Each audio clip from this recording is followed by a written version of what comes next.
Welcome back to our channel. আজকের ব্লগটা এখান থেকে স্টার্ট করবো। আর আজকে যেহেতু মঙ্গলবার, আমরা টিসু আমি তন্ময় সব একসঙ্গে ব্রেকফাস্ট করতে বসেছি। আর ব্রেকফাস্টে দেখতে পেলে মুড়ি মাখা। তন্ময় এত মুড়ি মাখিয়েছে, এত মুড়ি মাখিয়েছে, নিজে এখন বলছে এতটা হয়ে বুঝতে পারিনি। এখন কি করবে আমি শুধু দেখবো। তো আমরা এখন খেয়ে দেয়নি, তারপর রান্নার দিকে যেতে হবে। টিসু গুড মর্নিং বলে দাও সবাইকে। একটু জোরে বলো। Good morning. টিসু এরকম আস্তে আস্তে কথা বলে, এত মানে এত জোরে কথা না, জোরে জোরে কথা বলে। আর এত জোরে কথা বলে যে পাশের মানুষটাও শুনতে পায় না। 100% সত্যি।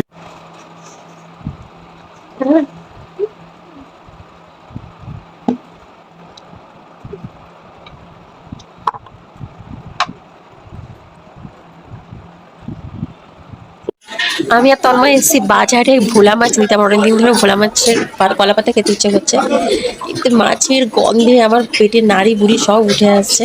কোনো মতে আমি এখান থেকে ভোলা মাছ নিয়ে যেতে পারলে বাঁচে।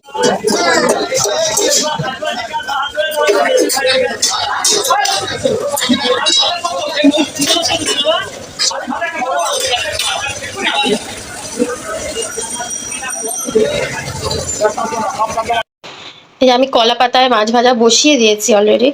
আর আজকে তন্ময় পাতা চুরি করে নিয়ে এসছে। চুরি করে নিয়ে এসছে পাতা?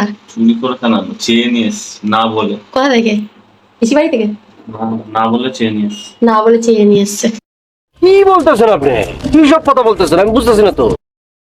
মাছটা দিয়ে দিয়েছি, আলুটা মনে হচ্ছে এখানে ধরবে না, যেহেতু মাছটা বড় বড়, আলুটা আলাদা করে ভাজতে হবে। আমার রান্নাঘরের কাজ কমপ্লিট, রান্নাবান্না সবকিছু হয়ে গেছে। এবার আমি স্নানে ঢুকবো। আমি পুরো ঘেমে নিয়ে স্নান। আর এদিকে টিসুকে স্নান টান করে উঠিয়ে দিয়েছি, তারপরে ঘরে ঢুকে গিয়ে কিছু করতে বসেছে, কেননা ওর ম্যাম ফোন করেছিল আজ তাড়াতাড়ি পড়া 5টার সময়। আর ওর কি কমপ্লিট হয়নি, ও ভেবেছিল খেয়ে দিয়ে উঠে করবে, বাট চেয়ে দিয়েছে টাইম পাবে না, তাড়াতাড়ি করতে বসে পড়েছে।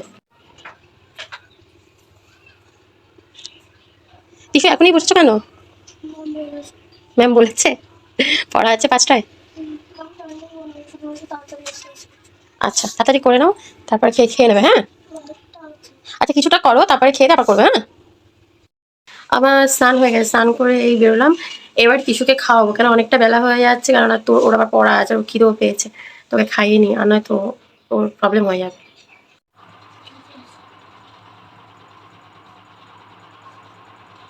খেয়ে দে, টিসুকে ঘুম পাড়িয়ে দেবো। ঘুমাবে না? বলছে না ঘুমাবে না, ওর পড়া আছে। Good. Very good. করবে।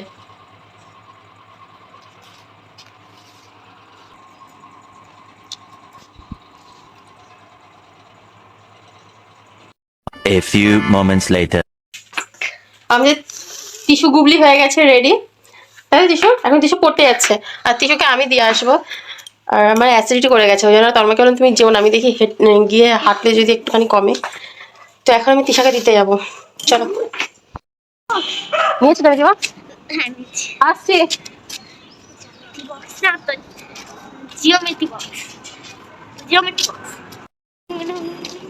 এই যে টিসুর ফ্রেন্ড, তাই না টিসু?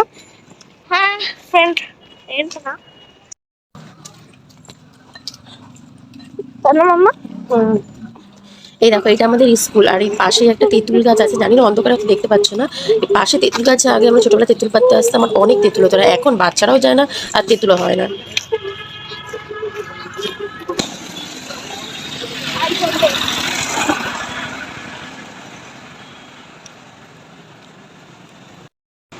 এই আমাদের ঘুন্টু, চলো ঘুন্টু রানী। কি হয়েছে? কেন? ঘুমটু রানী পড়তে চলে এসছে। 5 minutes later. আমি তিশুকে দিয়ে চলে এসেছি আর এসে চেঞ্জ করে ফ্রেশ হয়ে তারপর চা করলাম। এখন আমি আর তন্ময়ের চা খাচ্ছি। আর সব থেকে একটা মানে গন্ডগোল হয়ে গেছে, আমি যখন আসছিলাম কালারের দুটো দোকানই বন্ধ। জানি না, আবার যেটুখানি আছে চেষ্টা করবো বাইরের মানে ইলেকট্রিক সুইচ বোর্ডের ওখানটা কিছু করার, কেননা যা কালার আছে ঘরের দেয়ালে, আর ঘরের দেয়ালটা আমি করবো না বলেছি।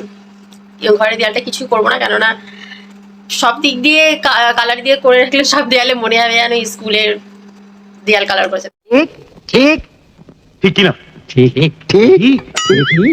তো যাই হোক, কেননা কালার করতে হবে টিস্যুর পড়ার উপর, মানে দেয়ালটাতে ওখানটাতে কিছু একটা করার ইয়ে রয়েছে, কেননা টিস্যুর পছন্দ, টিস্যু বলেছে তাই। বাইরেটা করবো আর ওখানটা করবো, আর কোনো জায়গায় করবো না।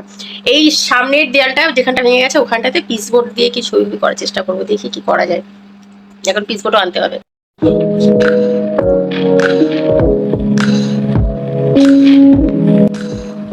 আজকে আমি চিনি দিয়ে চা নিয়েছি।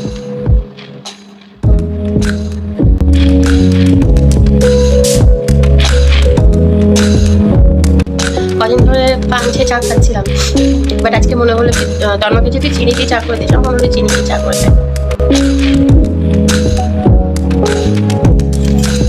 বাইক নিয়ে যাচ্ছ? না।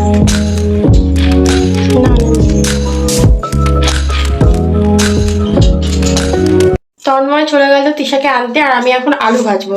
রাতে যেহেতু মাছ আছে আর একটু আলু ভাজবো, আলু ভাজলে হয়ে যাবে রাতে খাবার। ভাত বসিয়ে দিচ্ছি, ভাত হয়ে গেছে।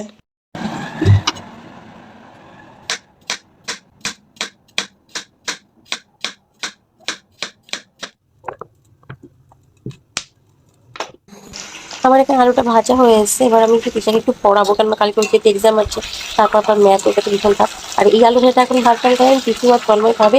এই আলু ভাজা খেয়ে বাপ পেটে আর কিছু চাই না, ঘি দিয়ে বেশি আলু ভাজা খেয়ে নেবে। সেটা এখন একটু তিশাকে পড়াই। যখনই দেখবে তোমার 4টে সংখ্যা আছে, প্রথমে দুটো করে নেবে, ঠিক আছে? যদি এই দুটো ছোট হয় তাহলে ওই দুটো পরে আরেকটা জুড়ে নেবে। টিস্যু যদি পড়ে এসছে তবু আমি একটু রিভাইজ দিয়ে নিলাম। আবার কেননা কি খাইতে অনেক রাতে চোখে শুয়ে দেবো, কালকে সকালে যাওয়ার আগে একবার চেষ্টা করবো রিভাইজ দেওয়ার। কি বলবা সোজাসুজি বলো। ম্যাথটা মানে ও কি টেনশন করবে, হচ্ছে এখন আমারও টেনশন হচ্ছে কি করবে বাচ্চাটা, এখন ওর বুঝতেই পারছে না, জানি না কি করবে। এই আমি হাত বেড়ে ফেলেছি, টিস্যু গুবলি পড়া হয়ে গেছে, চলে এসছে খেয়ে দিয়ে টিস্যু শুয়ে, টিস্যু খুব ঘুম পেয়েছে, চোখ খুব লাল হয়ে গেছে। চোখ খুব লাল হয়ে গেছে। আর চলো খেয়ে নাও। আমি টিস্যুকে খাইয়ে নি, দেখি তারপর একটুখানি দোকান যদি খোলা থাকে দোকান যাওয়ার চেষ্টা করবো, কারণ আমার অ্যাসিড হয়ে যাচ্ছে। হ্যাঁ গাইজ, আমাদের খাওয়া দাওয়া কমপ্লিট, আর আজকের ব্লগটা এখানে শেষ করবো। আর তার আগে দোকানে যাওয়ার কথা ছিল, দোকানে যেহেতু অনেক রাত হয়ে গেছে, 11টা বেজে গেছে, আমি দোকানে যাইনি। গেছিল তন্ময়, ও গেছিল কোল্ড ড্রিঙ্কস নিয়ে এসছে, আমরা থামস আপ পেয়েছি। আবার ডেঙ্গু উঠছে না, কাউন্টার পাচ্ছে, ডেঙ্গু উঠছে না। টিস্যু উঠেছে, তন্ময় উঠেছে, আমার উঠছে, আমার ওঠেনি, ওরও ওঠেনি, অস্বস্তি হচ্ছে। তো সেই জন্য ওর পেট ব্যথা, সেই জন্য মা বেটি মিলে এখন কষ্ট করছি দুজনে মিলে। তো আমিও চেঞ্জ করে নিয়েছি, এত অসুস্থ ছিল বলে। তো যাই হোক, আজকের মতো ব্লগটা এখানে শেষ করবো, আর দেখা হবে অন্য কোনো ভিডিওতে, অন্য কোনো ব্লগগুলো যদি ভালো লেগে থাকে please like, comment, share, subscribe my channel. Okay, দেখা হচ্ছে আজকের মতো, টাটা।